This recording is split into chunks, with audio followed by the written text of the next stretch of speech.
मित्रांनो नमस्कार, मी सध्या आली आपल्या कोल्हापुरात चालू असलेल्या भव्य अशा कृषी व पशु प्रदर्शनामध्ये। या भिन्न कृषी प्रदर्शनामध्ये खास आकर्षण ठरतंय ते म्हणजे जगातील सर्वात मोठा सडा, आणि आज आपण तोच सडा पाहणार आहोत।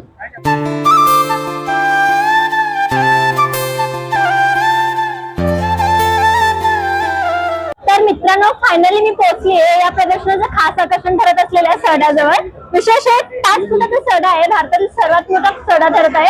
तर आपण आज दादांकडून जाणून घेऊया त्याचं वैशिष्ट्य काय आहे। नमस्कार दादा, आपलं परिचय? नमस्कार, मी किशोर चव्हाण, मी प्रॉपर कोल्हापूरचाच आहे, पण मी मुंबईला असतो सध्या। तर काय वैशिष्ट्य आहे या सरड्याचं विशेष? या सरड्याचं वैशिष्ट्य म्हणजे हा इग्वाना आहे। इग्वाना या सरड्याचं नाव आहे इग्वाना। ही इग्वाना ब्रीड ही दक्षिण अमेरिकेची आहे आणि ही आपल्या सहजासहजी भारतात कुठे आढळत नाही। दक्षिण अमेरिकेची ब्रीड आहे, पण ती आपल्या वातावरण क्लायमेटमध्ये आपल्या इंडियाच्या क्लायमेटमध्ये राहू शकते।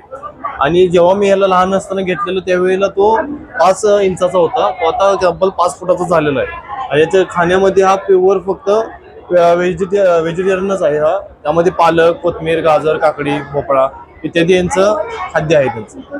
तर किती दिवसाचा किंवा किती वर्षाचा आहे, काय एज आहे? हा तब्बल आता 8 वर्षाचा आहे आणि तो दुसरा आहे तो 4 वर्षाचा आहे आणि एक लहान आहे तो 6 महिन्याचा आहे। तो फक्त 6 महिन्याचा आहे का? ओके। आणि याला काय खायला घालता तुम्ही? व्हेजिटेरियन घालतोय पूर्ण, म्हणजे पालक, गाजर, काकडी, भोपळा, कोथिंबीर। त्याचा आवडता पदार्थ भोपळा आहे। आवडता पदार्थ भोपळा। तर मित्रांनो तुम्ही पाहिला दादाने सांगितलं की याचा आवडता पदार्थ भोपळा आहे। तुम्ही यांना भोपळा गिफ्ट करू शकता, आपण पण करू। तर तुम्हाला हा सडा कसा वाटतोय कमेंट मध्ये नक्की सांगा, आणि सगळे न विसरता या कृषी प्रदर्शनामध्ये आला तर या सड्याला भेट द्या। तर मित्रांनो, अशाच प्रकारच्या व्हिडिओज पाहण्यासाठी कृषी मंत्राला फॉलो करायला विसरू नका।